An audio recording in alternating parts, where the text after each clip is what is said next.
我想問下咧，除咗 income tax 之外，仲有冇其他需要注意嘅稅項咧？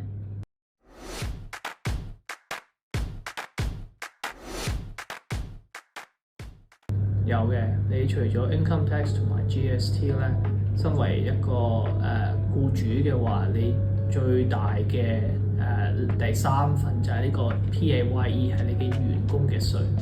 咩係員工嘅稅？就係你如果請人僱用一個人，你係會扣咗佢嗰個人嘅 income tax，即係你員工嘅 income tax，你就幫佢俾稅局嘅，呢個就叫做 PAYE Pay as you earn。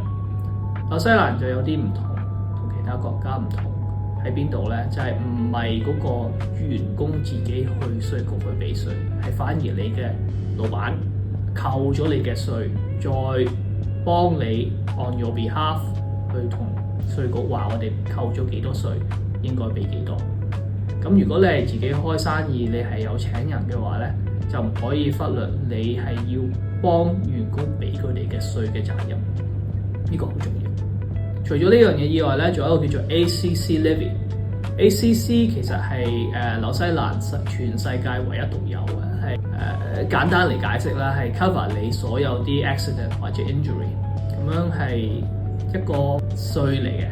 雖然佢唔係話係 tax， 但係叫做 levy 係一樣。咁樣你去計一個員工嗰個 ACC Levy 其實係同佢個 PAYE 有關聯嘅。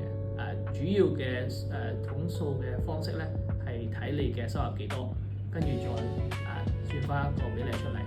咁樣呢啲係你要俾嘅，你唔俾嘅話，佢哋會追你話要罰款。所以你開生意嘅話，要關注係乜嘢就係你可能有錢入。